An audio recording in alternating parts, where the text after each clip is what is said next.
कहानी एक ऐसे राजा की है जिसे धन संपत्ति का बहुत मोह था।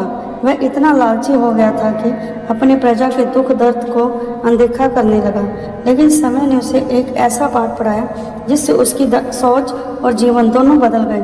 बहुत समय पहले की बात है, एक छोटे से राज्य में एक राजा राज करता था।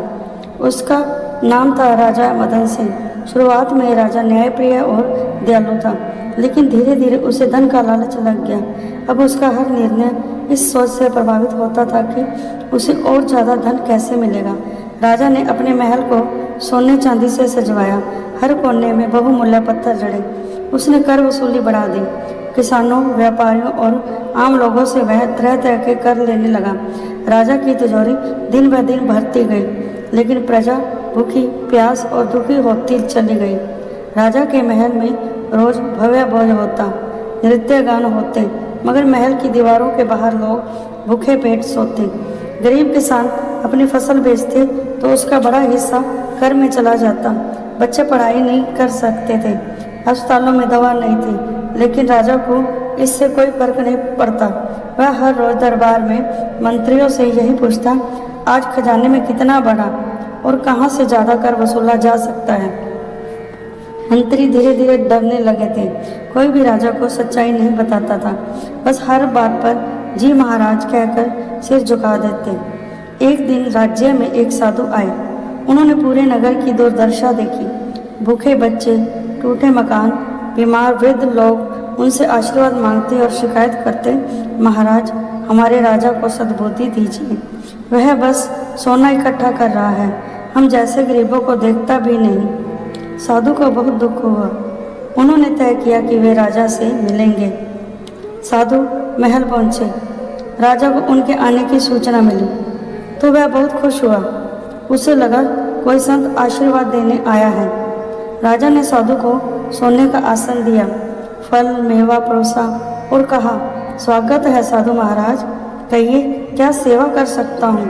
साधु मुस्कुराए और बोले, राजन आपने बहुत धन कमाया है, लेकिन क्या आप सच में सबसे अमीर हैं? राजा चौंक गया। वह बोला, हाँ, मेरे पास पूरे राज्य का सबसे बड़ा खजाना है, मैं ही सबसे अमीर हूँ। साधु ने शांत भाव से कहा, मैं तुम्हें एक ऐसी चीज़ देने आया हूँ जो तुम्हारे खजाने से भी मूल्यवान है, सच्चा ज्ञान। राजा मुस्कुराया, लेकिन मन ही मन सोचने लगा, साधु तो पगला गया है, सोने से बढ़कर क्या हो सकता है। साधु बोले, राजन मैं तुम्हें एक शक्ति देता हूँ, आज से तुम्हारी छाया जहाँ भी गिरेगी वहाँ की जमीन सोना बन जाएगी। राजा अवाक रह गया। उसे यकीन नहीं हुआ, लेकिन जैसे ही वह खड़ा हुआ, उसकी छाया जहाँ जमीन पर पड़ी वहाँ जमीन सच में सोने में बदल गई। राजा खुशी से झूम उठा। उसने साधु को धन्यवाद दिया और कहा, अब तो मैं विश्व का सबसे अमीर व्यक्ति बन जाऊंगा। राजा पूरे महल में घूमने लगा ताकि ज़्यादा से ज़्यादा जमीन सोने में बदल जाए, लेकिन कुछ ही देर बाद उसे समझ आया कि यह वरदान एक श्राप भी बन गया है। जहाँ भी वह जाता उसकी छाया से फर्श, बिस्तर, भोजन की थाली, पानी का गिलास सब सोना बन जाता।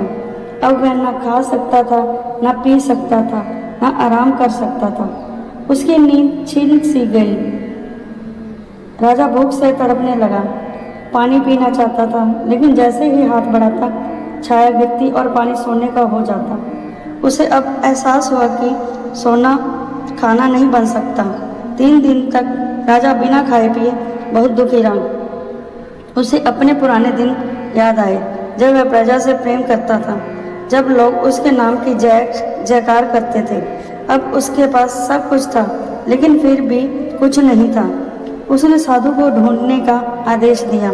साधु जब लौटे तो राजा उनके चरणों में गिर पड़ा। रोते हुए बोला, महाराज मैंने गलती की, धन का लालच ही सब कुछ नहीं होता, कृपया मेरा वरदान वापस ले लीजिए, मैं फिर से प्रजा की सेवा करना चाहता हूँ। साधु ने मुस्कुरा कर कहा, राजन तुम्हें सच्ची अमीरी अब समझ आई है। अमीरी वह नहीं जो तिजोरी में बंद हो, अमीरी वह है जो दिलों को जोड़ती है। प्रजा की सेवा ही सबसे बड़ा धर्म है। इतना कहकर साधु ने अपना हाथ उठाया और राजा की छाया सामान्य हो गई। उस दिन के बाद राजा पूरी तरह बदल गया। उसने सारे अनावश्यक कर हटा दिए, गरीबों को सहायता दी, नए विद्यालय और अस्पताल खुलवाए, महल के दरवाजे सबके लिए खुले कर दिए। राजा ने अपने खजाने का बड़ा हिस्सा जन कल्याण में लगा दिया। अब उसकी जयकार दूर दूर तक होने लगी। उपसंहार: लालच हमेशा विनाश की ओर ले जाता है।